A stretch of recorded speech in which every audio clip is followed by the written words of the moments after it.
जय श्री महाकाल, जय माँ कामाख्या। हम गुरु कराल रुद्र तराकालाचार्य महाराज आप सभी का पुनः स्वागत करते हैं हमारे इस YouTube चैनल महातंत्र ज्ञान 2020 के अंदर। भगवती काम रूपिणी कामेश्वरी आप सभी का कल्याण करे, आप सभी के जीवन में रंगत उमंगत लाए, आप सभी को हष्ट पुष्ट रखे, निरोग काया प्रदान करे, सभी के परिवार के अंदर सुख समृद्धि का वरदान दे, सभी के बच्चों को जो है माता रानी खुश रखे और जो है सभी के ऊपर बीमारी जो है कोसों दूर जाती रहे और सभी जो है अपने अपने स्थानों पे जो है अच्छी जो है पदवी को प्राप्त करें। ऐसे ही हमारे शुभाशीषम है। खैर, हम गुरु कराल रुद्र ताराकालाचार्य महाराज आप सभी को पुनः एक नए तंत्र टॉपिक के साथ जो है आप सभी का जो है हम प्रणिपात करते हैं और आप सभी को एक नया तंत्र टॉपिक बताते हैं जो ना तो कभी किसी YouTube पे, ना कभी इंटरनेट पे, ना कभी किसी किताब में आपको बताया गया होगा। आज हम यहाँ बात करते हैं आत्माओं के रहस्य के बारे में। लोग आत्माओं के बारे में तो सुनते हैं, लोग बोलते हैं कि किसी स्थान पे कोई आत्मा जो है निवास करती है, किसी स्थान पे कोई आत्मा का निवास है, यह स्थान आत्माओं के जो है चंगुल से ग्रसित है। किंतु लोगों को आत्माओं के प्रकार नहीं पता है कि कुछ आत्माएं अच्छी होती हैं और कुछ आत्माएं बुरी होती हैं। आत्माएं बहुत कम बुरी होती हैं, समझ रखिए। मतलब 80% आत्माएं ऐसी होती है जो अच्छी होती है, बाकी जो मतलब 1-2% मतलब 20% लगा ले, 10% लगा लीजिए, वो आत्माएं होती है जो किसी के जो है बहकावे में आकर के, या फिर बहकावा तो नहीं बोल सकते कि किसी के वचनों में आकर के आपका जो है गलत कार्य भी कर देती हैं, मतलब बुरी हो सकती हैं कुछ वचनों के कारण वो आत्माएं। तो ऐसी आत्माएं जो है जिनके बारे में आपको नहीं पता, तो आत्मा जगत के बारे में हम आपको बताते हैं कि आत्माओं के कितने प्रकार होते हैं, आत्माएं कितने प्रकार की होती है। सर्वप्रथम तो जो होती है परमात्मा, समझे। परमात्मा के बारे में तो सभी जानते हैं कि कौन है, कौन नहीं, भगवान, ईश्वर, अल्लाह, कुछ भी जो है उसको बोल सकते हैं आप लोग, भगवान राम बोल सकते हैं। लोग जो है परमात्मा के नाम से उसको डिफाइन करते हैं कि जो करने वाला है परमात्मा करने वाला है, तो उसका कोई नाम नहीं है, ठीक। परम आत्मा के नाम से उसको क्यों बोला जाता है? वो आत्मा जो शुद्ध है, जिसका मार्ग सभी की उत्पत्ति का है, अर्थात जहां से सभी उत्पन्न भय हैं और अंततः सभी ने जिस जो है मार्ग पे जा करके मिल जाना है, अर्थात अंततः जिसने जो है उसी जो है पराशक्ति में जा करके मिल जाना है, उस शक्ति को परम आत्मा बोला जाता है। परम आत्मा का जो स्थान होता है वो कहीं नहीं होता, ये संसार जगत ही परम आत्मा का स्वरूप है और अंततः मानव को उस परमात्मा के जो है तत्वों में से जो है निकल करके अपनी सांसारिक यात्रा को पूर्ण करके अंततः उसी परमात्मा में जाकर के मिल जाना है, जो आत्मा का प्रथम प्रकार है। तो आपकी थिंकिंग के अकॉर्डिंग आपको ये समझ आ गया होगा आगे कि जो आत्माएं होती हैं वो बुरी नहीं होती, सबसे उच्च आत्मा होती है वो परम आत्मा होती है, जिसको परमात्मा के नाम से जाना जाता है, जिसका कोई नाम नहीं होता, समझे। उसको कुछ भी बोल सकते हैं, यदि आप परमात्मा बोल करके भी पूजा करेंगे तब भी आपकी जो है जो अरदास है वो कबूल होगी, क्योंकि जो है परमात्मा जो होता है उसको किसी भी लिंग, जाति, धर्म, भेद के नाम पे जो है बांटा नहीं जा सकता, ठीक। दूसरी होती है वो होती है दिव्य आत्मा। दिव्य आत्मा वो होती है कि मान लीजिए कोई साधु संत थे, कोई बड़े तपस्वी थे, या फिर कोई भी जो है देहधारी मानव थे जिन्होंने जो है संसार के अंदर आकर के जन्म लिया था, ठीक।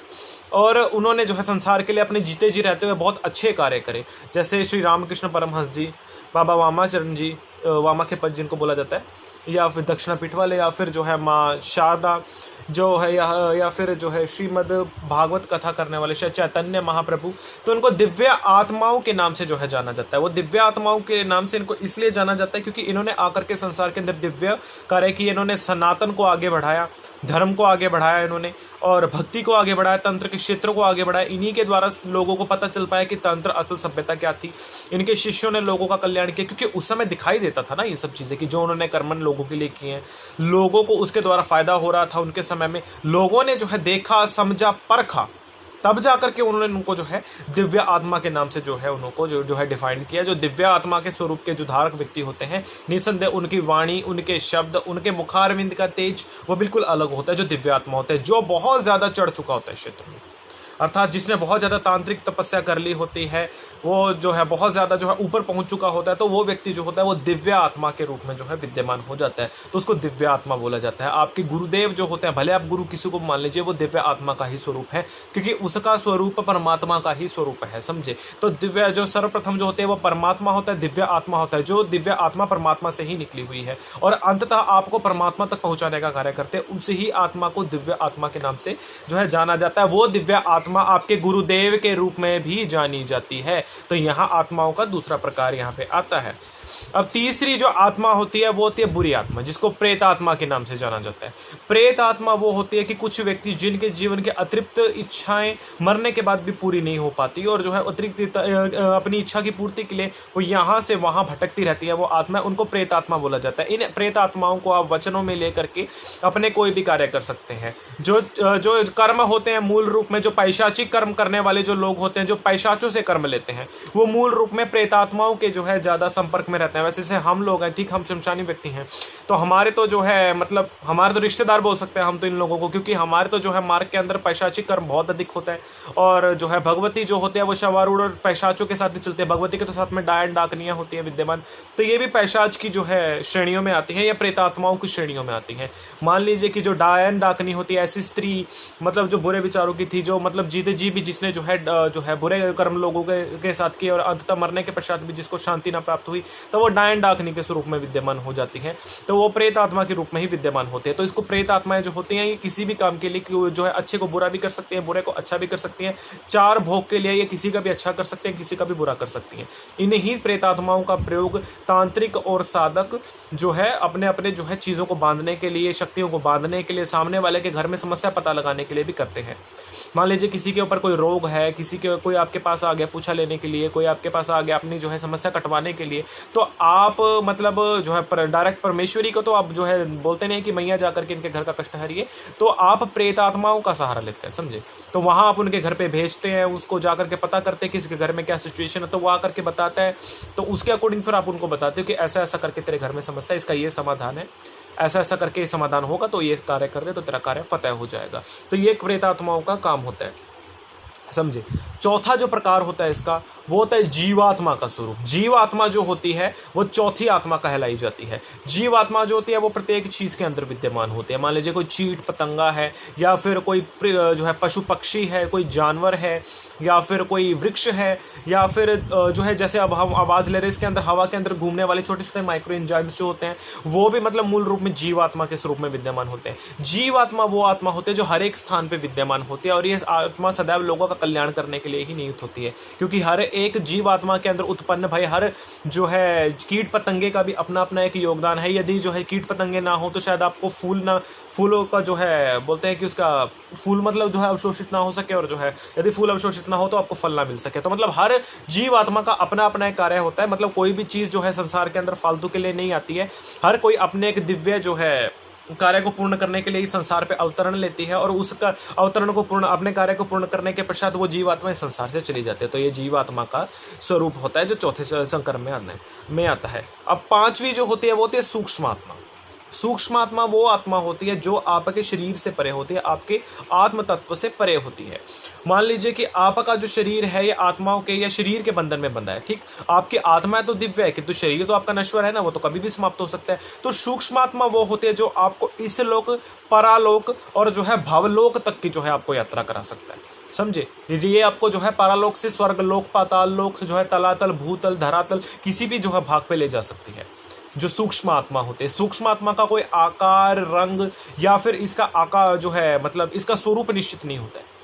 ये सूक्ष्म आत्मा एक पुंज अणुबिंब के समान होते हैं। मान लीजिए सूक्ष्म आत्मा का सबसे बड़ा उदाहरण हम आपको देते हैं कि जिस समय आप स्वप्न में मतलब जिस समय आप होते हैं या आप सोते हैं जिस समय, तो आप कई इस प्रकार के जो है स्थानों के आप दर्शन करते हैं जो आपने कभी असल जीवन में शायद कभी नहीं देखे। तो आप समझते हैं कि शायद हम इन स्थानों पे अगर हम कभी नहीं गए थे तो हमने इनको जो है अपने जीवन में कैसे देख लिया।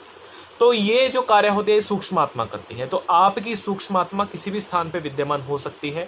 जब आपका शरीर जो है अपना जो है सोता है तो ये जो होता है आगामा, एक सुगामा। जो आगामा होता है वो आपके पास होता है, मतलब जो मन होता है आपका। सुगामा वो होता है जो बाहर संसार में घूम करके आता है। तो ये जो होते हैं ये सूक्ष्म आत्मा आपका कार्य करती है, जो मतलब आत्मा का पांचवा प्रकार कहलाया जाता है। अब जो छठा जो प्रकार होता है आत्मा का वो होता है पित्र आत्मा। पित्र आत्मा वो होती है जो मतलब संसार के अंदर मतलब हमारी हिंदू सनातन संस्कृति के अंदर कई हजार पहले वर्षों तक से जो है ये प्रथा रही है कि पहले बच्चे को ना मतलब बलि कर दिया जाता था, या अगर बलि नहीं किया जाता तो गंगा जी के बीच में जीवित छोड़ दिया जाता था। अगर ऐसा भी नहीं होता था ना तो फिर जो है मतलब उसके जो मतलब पहला कोई बच्चा अगर मरता था परिवार के अंदर तो वो जो है स्वतः ही उस परिवार की रक्षक आत्मा बन जाता था, जिसको पित्र आत्मा के नाम से बोला जाता था, समझे। तो वो रक्षक बनकर के उस परिवार की जो है सेवा सत्कार करती थी और आज भी करती है। तो पितृ एक ही होता है, तो उसको बोला जाता है पितृआत्मा। तो ये भी आत्मा का ही एक प्रकार होता है पितृ, किंतु ये अच्छी आत्माओं में आते हैं। यदि पितृ किसी के ऊपर दयालु हो जाए तो मूल रूप में उस घर का जो है वारे न्यारे हो जाते हैं। यदि पितृ किसी के ऊपर जो है क्रोधित हो जाए तो उस घर का वंश नहीं चल सकता आगे, उस घर के अंदर कोई बढ़ोतरी नहीं हो सकती, घर के अंदर कोई भला नहीं हो सकता उनका। मतलब देवी देवता भी मतलब जो है पितरों के अधीन ही होकर के आपका कार्य करते हैं, समझे। मतलब पितृ मान गए तो देवी देवता भी मान जाएंगे आपके। अगर देवी देवता रूठा हुआ तो पितृ मना देंगे, अगर पितृ जो है अगर आपके रूठे हुए तो देवी देवता भी उसको मना नहीं सकता, समझे। तो पितरों का मनाना बहुत अनिवार्य है, समझे। तो पितृ जिसने जो है मना लिया, समझ लीजिए उसने परमात्मा पा लिया। तो पितृ आत्मा का ये स्थान होता है, जो परमात्मा के साथ अटैचमेंट होता है जिनका, तो वो पितृ आत्मा के स्वरूप में विद्यमान होते हैं, समझे। अब पितरों के साथ और भी बहुत सारी चीजें चलती हैं, जैसे कि जो 7वां प्रकार जो इसका होता है वो होता है क्षेत्रपाल आत्मा। मतलब क्षेत्रपाल आत्मा वो होती है मतलब जो आपके क्षेत्र में या नगर क्षेत्र में निवासित करते हैं। मान लीजिए कि आपके नगर क्षेत्र में कोई नवीन व्यक्ति मरा है, या हजारों वर्षों से कोई आत्मा यहाँ पे रक्षक के स्वरूप में कार्य कर रही है। मान लीजिए अगर आप किसी भूमि पे बैठे हैं, आज से कई हजार वर्ष पूर्व इस भूमि का जो मतलब जो मालिक रहा हो तो वो कोई एक ही रहा हो, मतलब उसकी मृत्यु के पश्चात आपने उसकी जमीन पे कब्जा कर लिया, या भगवान जाने उस जमीन को आपने खरीद लिया, किंतु उसके जीवित रहते ये कार्य नहीं किया, तब मृत्यु के उपरांत भी वो अपने स्थान को नहीं छोड़ती है। तो आप उसकी आज्ञा लेकर के उस क्षेत्र में निवास करते हैं, तो उसको बोला जाता है क्षेत्रपाल आत्मा। तो क्षेत्रपाल आत्मा होती है वो मूल रूप में जो है इस क्षेत्र में निवास करती है, उस क्षेत्र के लोगों का कल्याण करने के लिए भी कार्य करते हैं। कुछ लोग इनको नगर देवता के नाम से भी जानते हैं, डोंगर देवता के नाम से भी जानते हैं, काकुर देवता के नाम से भी जानते हैं, भूमिया के नाम से भी जानते हैं, इनको क्षेत्रपाल के नाम से भी जानते हैं, इनको क्षेत्रपाल के नाम से भी जानते हैं, और क्षेत्रपाल आत्मा के नाम से भी इनको जानते हैं, समझे। तो ये इनके अलग अलग नाम है, किंतु ये होते हैं बस एक ही चीज़ है, जिसके बारे में हमने पहले बताया था कि क्षेत्रपालों के बिना आपकी साधना नहीं हो सकती कोई भी, क्योंकि ये जब तक आज्ञा नहीं देंगे किसी को भी क्षेत्र में निवास करने का या क्षेत्र में प्रवेश करने का, तो कोई भी जो है क्षेत्र में कोई भी शक्ति है, भले भगवान भी है, वो प्रवेश नहीं कर सकता। तो ये क्षेत्रपाल आत्मा जो होती है वो मूल रूप में इसी प्रकार का कर्मन करती है। तो जो क्षेत्रपाल की जो शक्ति है वो अथाह है, अनंत है, जिसका कोई तोड़ नहीं है, समझे। हाँ, एक होती है जो 7 हो गई, 9 होती है इसके प्रकार। 8वां जो प्रकार होता है इसका वो होता है बहिरात्मा। बहिरात्मा वो होती है जो बहरूपीय आत्मा के रूप में आपको छलती है, मतलब जो परमात्मा के दरबार से उत्पन्न नहीं होती है। जो आत्मा होता तो हर चीज परमात्मा के दरबार से उत्पन्न है, किंतु जो परमात्मा के नियम को जो आत्मा नहीं मानती उसको बहिरात्मा या बहुरूपीय आत्मा भी बोला जाता है उसको, जिसको आप छलावा बोलते हैं। जो लोग हिमाचल की तरफ, राजस्थान की तरफ, असम, बंगाल की तरफ है तो उन लोगों को छलावे के बारे में बहुत सारी चीज़ों का पता होगा। छलावा जो होता है वो ऐसी बुरी आत्मा होती है जो किसी का भी रूप लेकर के आपको छल सकता है। पंजाब की तरफ इसको स्नेडा के नाम से जाना जाता है, स्नेडा आत्मा। तो स्नेडा आत्मा जो होती है या फिर जो है छलात्मा बोलते हैं जिसको, तो ये छलात्मा होती है ये, या बहुरूपिया आत्मा बोलते हैं, बहुरात्मा। तो ये जो आत्मा होती है ना, मतलब किसी का भी रूप लेकर के आपको छल सकते हैं। लोगों को एक्सीडेंट करवा लेने के लिए, लोगों को स्त्री बन के मार डालने के लिए ये आत्मा बहुत प्रसिद्ध है। लोगों का बुरा करने के लिए मतलब ये आत्मा होती है, ये शैतान की शक्ति होती है इस आत्मा के अंदर। ये भगवान से संबंधित आत्मा नहीं है। मतलब कुछ याक्षणियों को भी इस श्रेणी में गिना जाता है, किंतु याक्षणी तो सिर्फ पुरुषों को शिकार बनाती है, स्त्रियों को नहीं। किंतु ये जो छलावा होता है स्त्री और पुरुष दोनों को ही छल सकता है। ये इसी से संबंधित हम आपको बताते हैं। अभी ज्यादा समय क्यों, अभी 2 सप्ताह पहले की बात है। अभी हमारे कोई शिष्य थे, वो जो है आ रहे थे यहाँ से, मतलब कहीं से आ रहे थे वो यात्रा के बीच में। रात्रि का 2 बजे का समय था। तो मतलब रात्रि के समय उन्होंने मतलब जो है मतलब कोई होटल था, तो रास्ते में मतलब खाना खाने के लिए रात्रि के समय उन्होंने मतलब मेन हाईवे के मतलब एक तरफ गाड़ी उन्होंने मतलब पार्क की थी उन्होंने। तो मतलब खाना वाना खाने के बाद जिस समय वो चलने लगे ना, थोड़ा सा आगे जाने पर उनको मतलब एक औरत एक बच्चे के साथ मिली, तो मतलब रो रही थी काफी। मतलब तो बोलते इंसानियत का वास्ता देकर के हाथ उसने दिया। मतलब कोई आम इंसान होगा तो मतलब फटे बुरे हाल, मतलब उसकी शरीर पे घाव पड़े हुए हैं, ऐसे मार चोट के निशान उनको लगे हुए हैं। तो उन्होंने रोक लिया उसको, तो मतलब ऐसे हाथ दिया, तो मतलब कि हमें सहायता कीजिए भैया। तो पूछा कि मतलब उन्होंने मतलब दरवाजा उन्होंने मतलब खोला तो नहीं, मतलब ऐसे मतलब खड़काया। तो पूछा कि क्या हुआ। वो बोलने लगी कि मतलब मेरे जो मतलब पति हैं, मतलब मुझे मार पीट के घर से बाहर निकाल दिया, और मेरी सासू भी मुझे मारने वाले थे। मैं बहुत मतलब जान बचा के मतलब निकल के यहाँ से भाग के आई हूँ, तो मुझे मतलब बचा लीजिए, अदरवाइज वो लोग मुझे मार देंगे। तो वो बोल रहे कि कोई बात नहीं, आप चिंता मत करिए बहन, हम आपको बचाएंगे। तो मतलब वो बोल रहे कि कोई बात नहीं, आप एक काम करिए, आप जो है हमारी गाड़ी के बीच में आइए, आपको हम पुलिस स्टेशन तक छोड़ देते हैं। तो ये बात उन्होंने मतलब बोलने के लिए जब शीशा वो नीचे करने लगा, तो नीचे की तरफ देखा तो उसके जो पाँव थे वो उल्टे तरफ थे, एक बात याद रखिए, जो बुरी आत्माएं होते हैं उनके पाँव सीधी तरफ नहीं होते, उनके पाँव उल्टी तरफ होते हैं, समझे। सीधी तरफ उनका कभी पाँव नहीं होता, समझे। जो बहुर आत्मा होते हैं या बुरी आत्मा होती है, अच्छी आत्माएं जो होते हैं उनके नीचे का जो है हिस्सा ही नहीं होता, समझे। तो उसके जो उसके पाँव थे वो उल्टे थे, पिछली तरफ थे। तो उन्होंने क्या किया, एकदम से बंद किया उन्होंने, गुरु मंत्र हमारे देवा पड़ा तो एकदम से भाग ले उस जगह से। तो ये मतलब ये सच्ची जो है घटना है, अभी ये 2 सप्ताह पहले की बात है ये। तो जो है मतलब फिर उन्होंने बताया ऐसा ऐसा करके गुरुजी कि ऐसा ऐसा हमारे साथ। हमने कहा चलो कोई बात नहीं बेटा, मतलब आगे से मतलब ऐसा कोई कार्य मत करना है, मतलब थोड़ा सा अपने भी जो है दिमाग से काम लेना कि इतनी रात के समय कौन स्त्री बात घूमती है, कोई भी बाहर नहीं घूमती, ठीक। तो थोड़ा सा मतलब इस चीज़ के बारे में सोच करके चलना पड़ता है। तो इसका जो आखिरी जो आत्मा होती है, 9वीं आत्मा होती है, वो होती है अंतरात्मा। जो आखिरी आत्मा जो बोली जाती है, जिसको आप ईगो भी बोलते हैं, है ना, कि मतलब मेरी अंतरात्मा ने मुझे आवाज़ दी ऐसा कार्य करने के लिए, या फिर मेरे जो है मन ने मुझे जो है इस चीज़ के बारे में कोई ऐसा कार्य करने के लिए मतलब आज्ञा नहीं दी, या मेरा मन नहीं माना, जैसे लोग बोल देते हैं ना। तो इसको अंतरात्मा बोला जाता है। अंतरात्मा वो आत्मा होती है जो आपके मन के भाव जो होते हैं, भाव की जो शक्ति होती है, जो आपके इष्ट आराध्य से मिली होती है, जो आपको अच्छा कार्य करने और बुरा कार्य करने के लिए प्रेरित करता है। मान लीजिए कि अगर किसी आप अच्छे सतगुरुओं की आप शरणागति जो है आप मतलब लगे हुए हैं, गुरुओं के द्वारा आप अपना कार्य कर रहे हैं, या गुरुओं के द्वारा बताए गए मार्ग पे आप बढ़े हुए हैं, तो आप जानबूझ के भी या चाह करके भी आप जो है कभी भी आप बुरा काम नहीं कर सकते। आपकी अंतरात्मा आपको यह ऐसा कार्य करने नहीं देगी। और अगर आप पहले किसी बुरे गुरु के चरणों में लगे हुए हैं, आपका गुरु आपको गलत मार्ग पे दिखा रहा है, आपका गुरु आपको सही मार्ग पे नहीं दिखा रहा, तो आपकी अंतरात्मा भी उसी प्रकार की होगी। बोलते हैं जैसा अन्न वैसा मन, है ना। बोलते हैं संग का रंग तो सबको ही मतलब चढ़ जाता है। तो मतलब गुरु के द्वारा मतलब जैसा आपको मतलब दिखाया जाता है, जैसा मार्ग दिखाया जाता है, अगर गुरु किसी के भी हो सकते हैं। यहाँ पे हम सिर्फ आध्यात्मिक गुरु की बात नहीं कर रहे हैं, हम जो है सांसारिक गुरु की भी बात कर रहे हैं। मतलब कोई स्कूल टीचर लगा लीजिए, या फिर कोई ऑफिस का बॉस लगा लीजिए, है ना, जो आपको मतलब अच्छा कार्य सिखा रहा है, तो मतलब संग का रंग चढ़ता है। मतलब वो कार्य मतलब जो एक कुछ तो होता है, मतलब कुछ सूदखोरी करना, रिश्वतखोरी करना, किसी को मतलब धोखा देना, किसी के मतलब लूटना, किसी को सूटना, मतलब किसी को छल के द्वारा किसी की मतलब जमीन के ऊपर अपना कब्जा कर लेना, किसी की परस्त्री के ऊपर बुरी नजर डालना। तो ये मतलब जो चीजें होती हैं, ये सारी ये अंतरात्मा के द्वारा होती है। आत्माएं भी मतलब 2 तरह की होती है, जो शरीर के अंदर जो है विद्यमान होती है। एक दिव्य आत्मा होती है और जो है एक अंतरात्मा होती है। तो दिव्य आत्मा जो होती है वो अच्छा कार्य करवाते हैं, जो अंतरात्मा होती है वो किसी भी प्रकार का कार्य करवा सकती है। मान लीजिए कि अगर आप बुरों की संगति में हैं तो बुरे जो है कार्य ये आसानी से आपसे करवा सकते हैं, इसको कोई अधिक फर्क नहीं पड़ने वाला इन सब चीज़ों से। अगर आप अच्छों की संगति में हैं तो निसंदेह अच्छे कार्य भी आपसे करवाएगी। तो समझने वाली बात है, मतलब यहाँ से समझ करके अगर इंसान चले तो सब चीज़ ठीक है। समझिए, परखिए, फिर जाकर के किसी की जो है शरणागति चाहिए। हो सके किसी के जो है बुरे जो संस्कार हैं उनको आप जो है कभी भी जीवन में एक्सेप्ट मत करिए। जहाँ तक हमारा कहने का जो है प्रयत्न है कि आप अच्छे जो है संस्कारों को जीवन में लेकर के चलिए।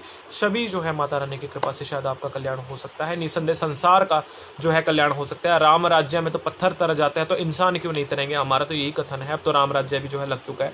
तो भगवती बस सभी का कल्याण करें, हमारा तो ये कहना। बाकी जो है हमसे जो है जो दीक्षा ग्रहण करने की जो इच्छुक जो है जो पुत्र पुत्रियां हैं या हमारे मोर मोरनियां हैं जो हमसे दीक्षित हैं, हमारे बच्चे, तो उनको हमारे शुभाशिष्यम। और जो बच्चे हमसे दीक्षा ग्रहण करना चाहते हैं वो हमें व्हाट्सएप पे हमें मैसेज कर सकते हैं।